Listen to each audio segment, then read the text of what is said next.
Well, kia ora koutou katoa, nau mai haere mai ki te manatu haora. Thank you for attending today's briefing. There are no new cases of COVID-19. Now isolating at the Auckland quarantine facility from the community, and that includes 18 people who are positive tests and cases of COVID-19, as well as a number of household members. 3 people are in hospital today with COVID-19, 1 each at Auckland City, Middlemore and North Shore hospitals, and all 3 are in isolation on a general ward. Since the 11th of August, our contact tracing team has now identified 4,003 close contacts associated with the cases over the last month and a half, and of these 3,992 have been contacted and are self-isolating or have completed self-isolation. We are in the process of contacting the small number who haven't yet been contacted. There's one additionally reported case that is now considered recovered from COVID-19, so our total number of active cases is 61, and of those, 29 are imported cases identified in managed isolation, and 32 are community cases. And our total number of confirmed cases, of course, remains at 1,464. Yesterday, our labs processed 3,278 tests, bringing the total number of tests completed to date to 917,699 exactly. I should say that low number on a Monday is a typical pattern. It reflects the swabs taken on the Sunday, and we know our number of swabs on Saturday and Sunday tends to be lower than the rest of the week. It's worth reiterating here that even with the shifts in alert levels, both outside of Auckland, taking effect from midnight last night to alert level 1, as in here in Wellington, and also when Auckland shifts down from 2.5 to 2 on Wednesday evening, it's important we all remain vigilant as the risk of COVID-19, although small, does remain. In particular, we all need to continue to monitor our health. Do not go out if any symptoms appear and seek a test at that point. So I want to talk today about some test results that are coming through from time to time that indicate a historical infection. In these instances, the test result comes back positive, but with a high, what's called cycle threshold, or CT count, which is known as a weak positive result. Importantly, and I'll say this more than once, there is very good research internationally that shows such people with these positive results are not infectious. Now, sometimes these people seek a test because they have a respiratory illness, and it seems that an acute non-COVID respiratory illness then creates the conditions where if there's residual COVID-19 virus or viral fragments in someone's nasopharynx, then that is detected and does return a weak positive result. And over the last couple of months, we've seen 4 different types of examples of this. First, there have been people who have travelled from New Zealand and who have returned a positive PCR test on arrival in another country. We have reported a number of these, one, for example, identified in Japan, another in South Korea, and there have been a few other instances. On further follow-up, it's apparent that these people were not acutely infectious or infected, and they were not recently infectious before leaving New Zealand. So that's the first group. The second group are people who arrive in New Zealand and who return a positive test in managed isolation, or subsequent to leaving managed isolation after testing negative during their period there, but they don't have acute symptoms.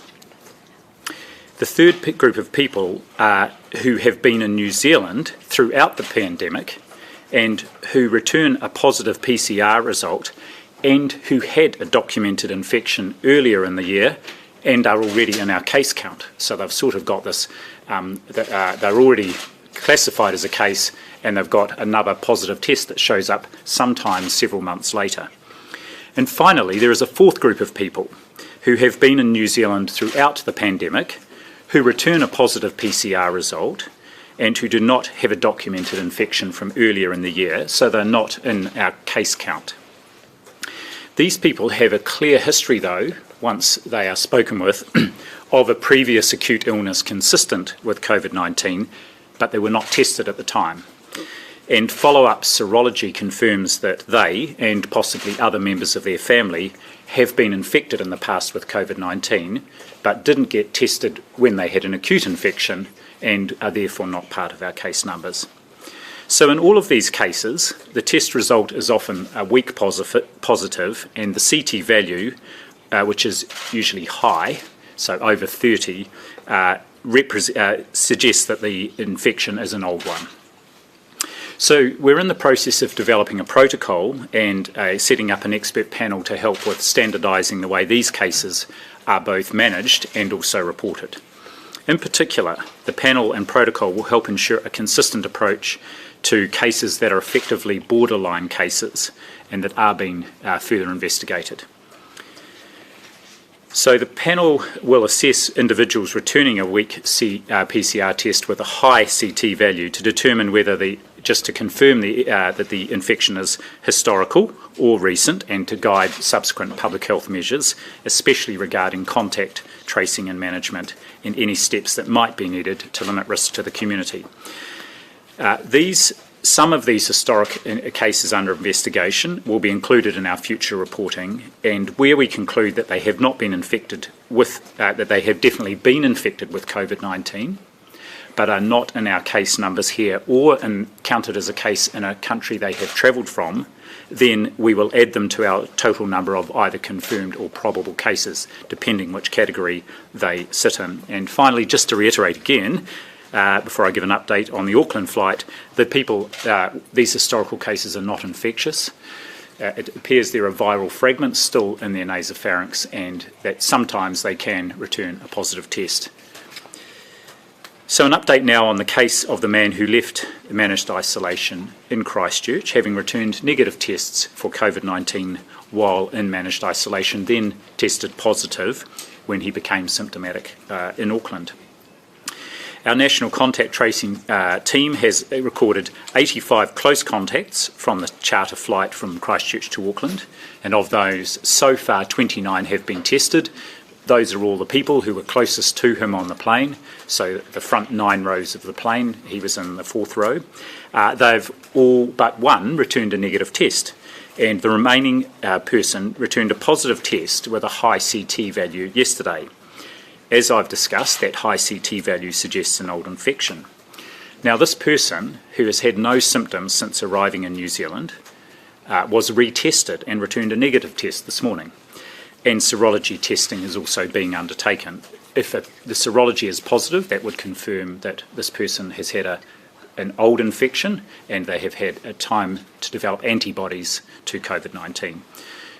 This person also has already returned negative day 3 and day 12 tests while in managed isolation, and as I said, had no symptoms throughout their time in New Zealand.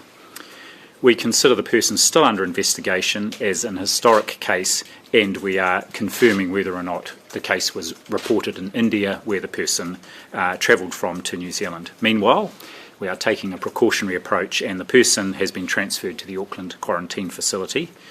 And as I said, the remaining people on that flight who weren't closest to the person, just out of an abundance of caution, are being contacted and will be tested as appropriate.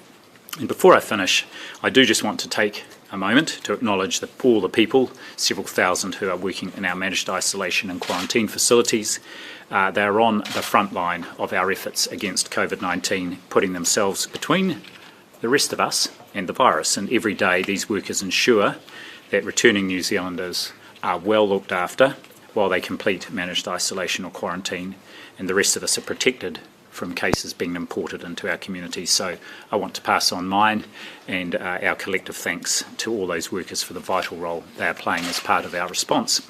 I'm happy to take questions. Would you be comfortable with offering shorter stays in managed isolation to people who are coming from COVID-free countries?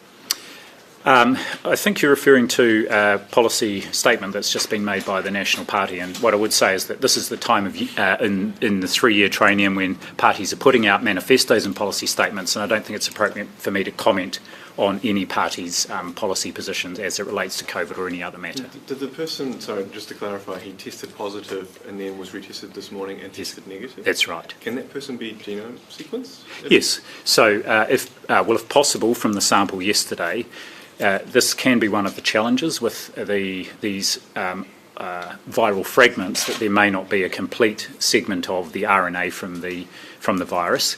But what ESR are now able to do is match the parts of the RNA that they do have to see if it matches other samples we already have. So we will be looking to see if we can do that. Yes. Dr. Bloomfield, with the Ministry's latest testing plan, are you making it clear to workers in hospitality, tourism and transport that work is being done to make more testing available in their area, you know, with school holidays coming up, Auckland is travelling, all that sort of thing? Yes, that's important. So the key thing about the testing plan, and actually it's the same testing plan we've had for the last 2 weeks, is anyone, anywhere in the country with symptoms should be tested.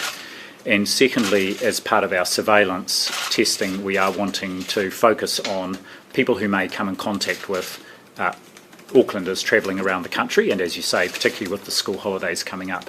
So we've identified those working in service industries, travel industry and tourism, and we've asked the district health boards to make available specific opportunities for those people to be tested, so that they know where they can be tested and the testing is taken to them. And this is testing even though they don't have symptoms, so it's surveillance testing. Can you be a bit more specific about what you mean by making available? Will ministry health officials like go into cafes or work out which one should be gone to and then kind of target them proactively, or they expect people to come to them?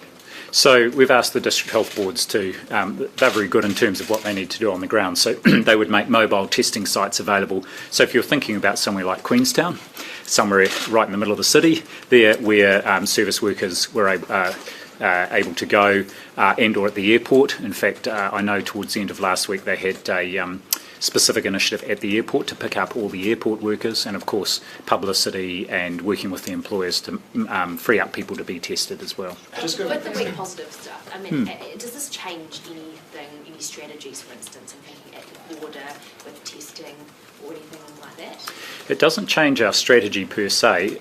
However, I guess we're at the position now where we are doing more testing, and it seems that we're seeing just a few more of these, both onshore New Zealanders who might have been infected. There's no doubt that during that period of March, April, when we went into alert level 4, that there was other infection in the community that wasn't identified and reported then, but because we broke the chain of transmission, it didn't continue to spread. And so we will have seen, and we will see a handful of these. If they haven't been previously identified as a case, then we will report them, because that's our obligation to the World Health Organisation. And what do you think about testing outside once you've managed isolation? Yeah, this is something we are looking at, as we flagged yesterday, especially given this case of the person who travelled from India. And even then, it's who might we test and at what point. And these I've asked the team to do some work on this, to look at the evidence from around the world to see if there is a group of people who you might want to do a further test on once they've left isolation. Is there any sort of possibility that the India strain is associated with like a long incubation period, given there's been 2 people with the same sort of long incubation period? You mean of these sort of historical cases that I've talked about? Or yeah. Are you? Yes. Yeah, and also just the strain from India itself, could that potentially be associated with having a long, you know... Oh, I see. Okay. Yes, so the person who we reported on Saturday, who had gone right through managed isolation with negative tests, yes, one of the things we are looking at is not just where they might have got infected, but also it seems likely, particularly if that was on the flight from India through Fiji to New Zealand, that it was a particularly long incubation period. Now, it's not unheard of, but it's rare for that incubation period to be beyond 14 days. And that's one of the things that we're considering in terms of whether there should be follow-up testing for people who either have come from a country where there is a higher risk a priori that they might have an infection, or who were on a flight where we subsequently identify cases. For example, could be 2 groups we might consider as for further testing. In terms of this issue of whether we've had infection sort of laying around in the community here in New Zealand, I think we've ruled that out as being the source of the Auckland outbreak. And again, what we've seen though is 1 or 2 of these historic cases from New Zealand, people who have never travelled out of New Zealand, but who were either identified earlier in the year or not, that actually it's several months later that they are testing weekly positive, but they're not infectious. Dr. Bloomfield, how strict is the criteria to get an exemption in managed isolation to see a dying relative? Well, every application is assessed, and MB does this process, is assessed on its merits. And obviously the first priority is to ensure that the risk to the public and indeed to other family members is minimised to the greatest extent possible. I can't comment on, subjectively on whether it's strict or not, but I do know that the criteria are applied very carefully and consistently to each case. New Sub has spoken to a man in isolation whose father has less than 24 hours to live. He's waited all weekend for his exemption, but then was declined. Yes. Is this fair? Well, I think you should follow that up with MB, because they are the ones who are in charge of that process. So that's a question to be put to them. And do you know the numbers of people who've been denied exemptions? No, I don't. That's something that MB will be able to tell you, though. Please. With regards to the sliding down alert levels, are you concerned that we now no longer have mask use being mandatory, particularly everywhere else other than Auckland, given that those behaviours for wearing masks have just started to become entrenched?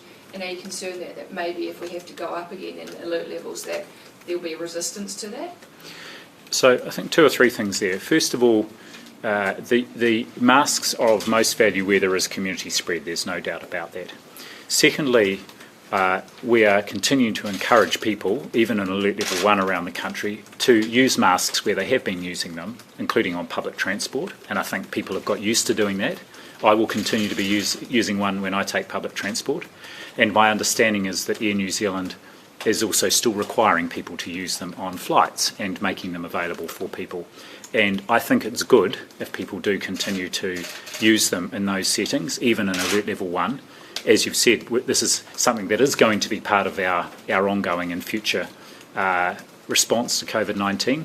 So the more we can sort of get used to wearing masks in certain settings, I think.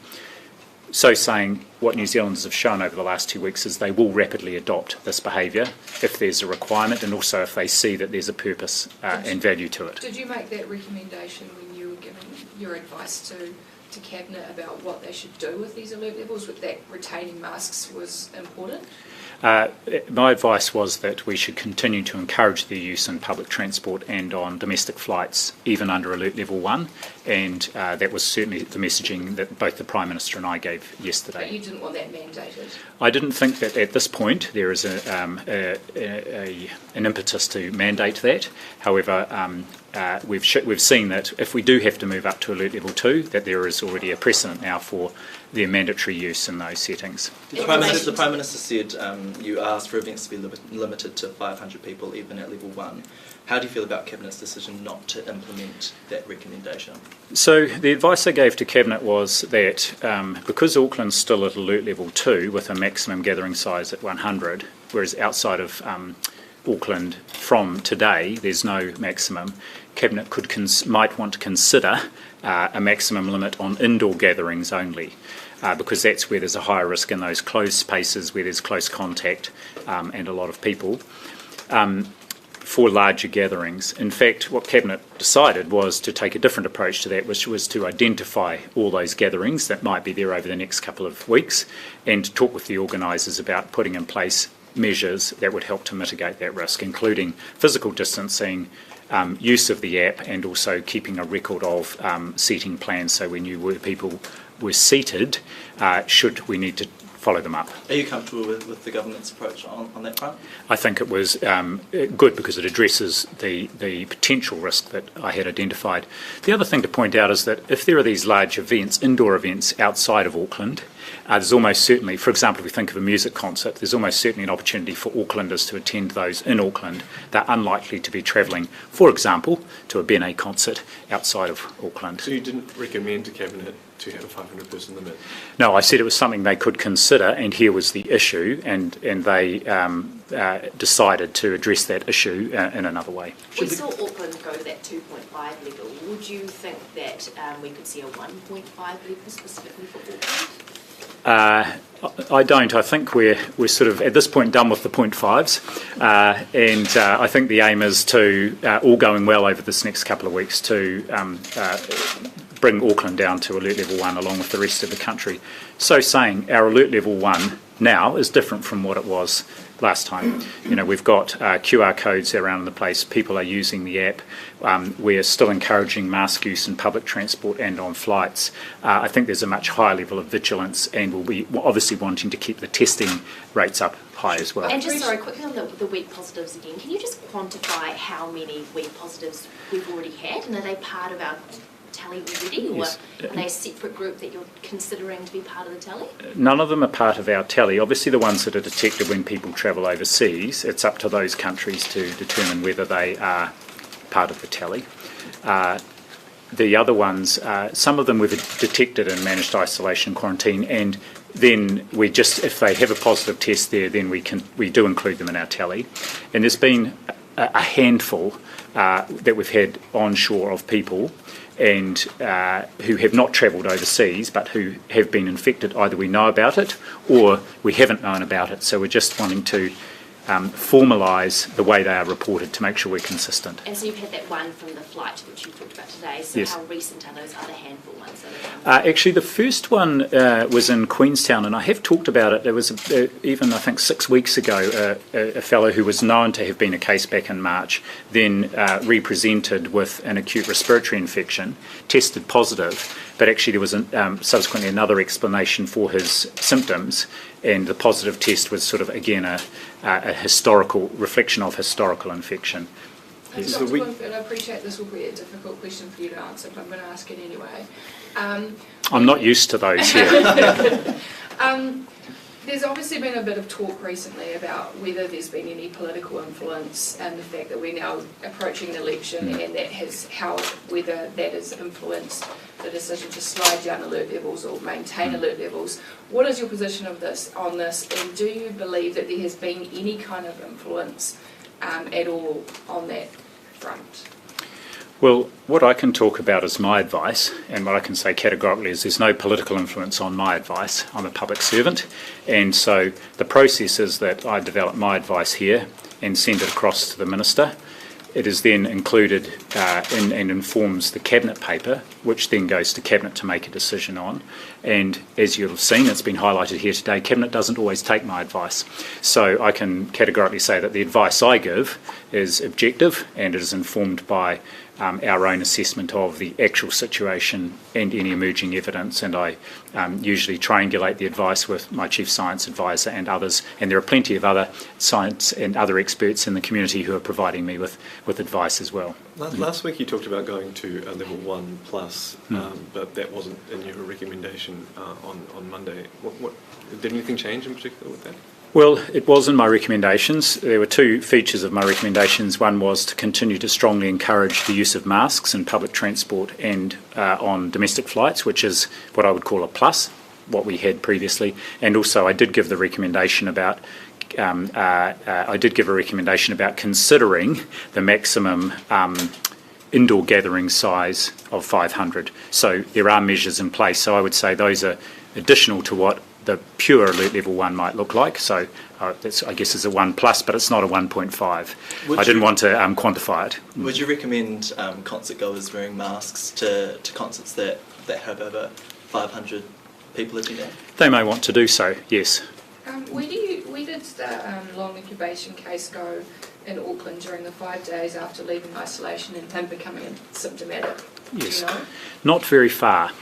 And in particular in the 48-hour period before he became symptomatic. I don't have the details, but the public health unit up there has assessed the places where the person has been to determine if there's any risk or if anyone needs to be notified. I should say that they usually go back and re-interview people, and they will do in this case, and it may be that does elicit other places where the person's been, but I do know that he hadn't gone very far out and about in the preceding 2 or 3 days. Dr. Bloomfield, on the yachties in the Pacific that have asked to come over here, there was some reporting on the weekend saying that they've received advice that they're not allowed to come. In that advice is wording along the lines of case-by-case basis for humanitarian reasons. They told our reporters that they can't do it in a case-by-case basis because they need to know whether they're going to be allowed in here. They can't go home, it's far too late for that, and they can't be in the water when cyclone season starts. So they're kind of sitting ducks out there and they're getting quite desperate. Are you comfortable with the advice that means that there's 300 odd yachties with more than that number of people are going to be out there come cyclone season?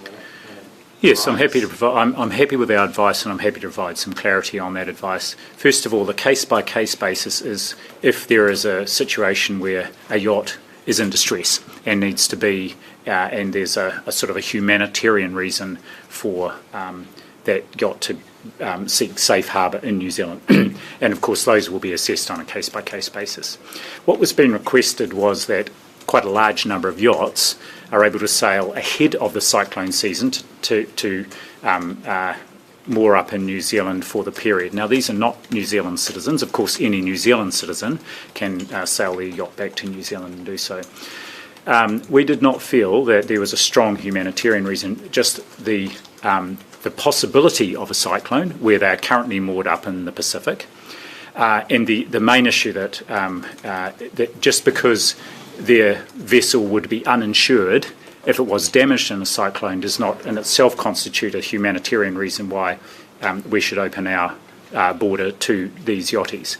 And as part of that advice, we also said that there is nothing preventing them before the cyclone season from sailing back to their home country, nor would there have been anything preventing them from doing so in the 6 or 7 months that we've already had the pandemic present around the globe. I mean, I appreciate that, but I think for them, they were hoping or assuming that they would be allowed, and now time has essentially run out. I mean, there were, I lost count of how many cyclones that went through that area in the last season.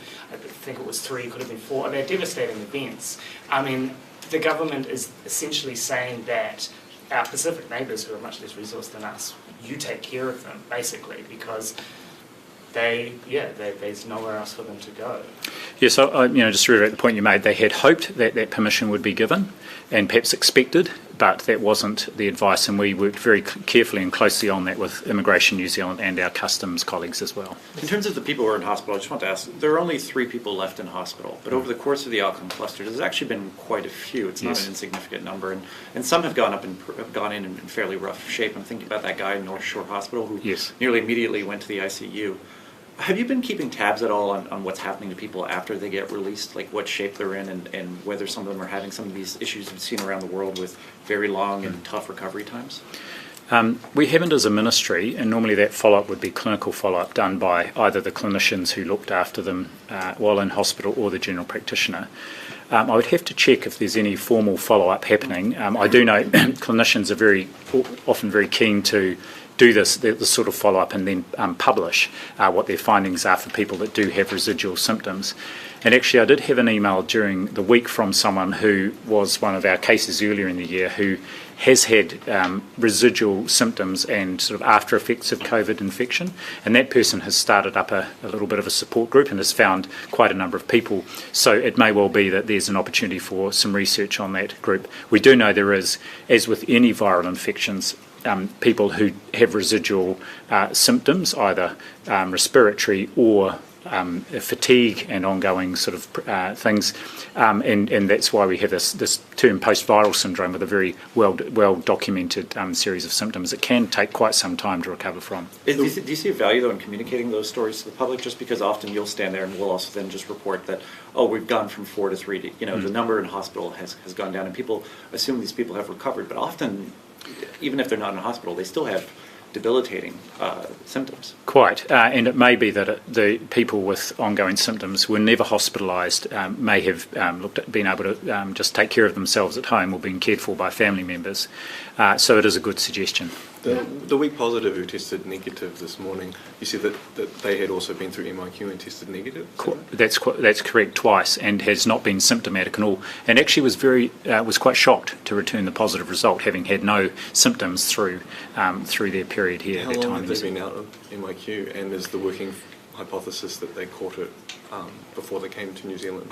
Yes, the latter would be the working hypothesis, and they were on that same flight from Christchurch to Auckland on the 11th of September. So they left MIQ on the 11th of September, so over 10 days ago. What can we learn about the origins of imported COVID cases, and how is this information useful? What can we learn? Well, the genomics, the whole genome sequencing we've been using has been very helpful in us characterising this outbreak in Auckland and also identifying if cases are associated with that outbreak or not. And likewise, we can then track back to look at the genome sequences that other countries are reporting. And what we do know is that, for example, with the Auckland outbreak, the B111 clade, as it's called, is one that originates most commonly out of Europe and especially the UK. And so that gives us, first of all, it provided a clue as to which cases in managed isolation we should do the whole genome sequencing on first to see if there was a match with the clade for this community outbreak. So it's very helpful in terms of us working out where an infection might have been introduced from if one comes into New Zealand. And at which point did we start in New Zealand genomic testing? And I understand that obviously in the early stages of the pandemic we weren't keeping a lot of those samples. They were being taken and then they were being destroyed. Yes. So when did you start retaining them and doing genomic sequencing as a matter of course? So the samples are not destroyed, they're all kept, and the challenge has been, I should say though that ESR has genotyped over 50% of the total number of cases we've had in New Zealand, which is actually a very high proportion if you look globally. And they've also been able to test around 86% of the samples from the Auckland outbreak, and we're able to get on 76% a sample that they could do the actual sequencing on. It's been a great addition to our overall response in this Auckland outbreak, but ESR continue to do testing, genome testing on all those samples where there is a high quality enough sample.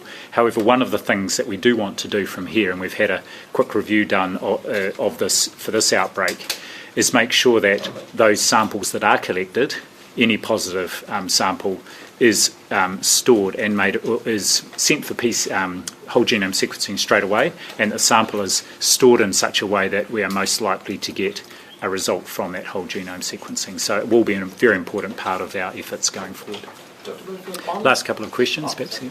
On the measles report that came out last week by some of my colleagues in RNZ Pacific are wanting to know, they've been speaking to GPs who have seen decline in the measles vaccination pickup rate, and whether or not that you've noticed that internally and any efforts you're making to pick them back up. Yeah. Thanks. Yes, we have seen a slight drop in the 3 months to the end of June in child immunisation rates, and including for MMR, reflecting the period during the alert level 4 and 3 earlier in the year where children were not going out to be immunised. So we've given a very clear message to DHBs that this needs to be a priority. Of course, we need to get those MMR vaccination rates up again in children. And from the 1st of October, there's a change so that those 2 MMR vaccines are given at 12 months of age and 15 months of age. Previously it was 15 months and then 4 years.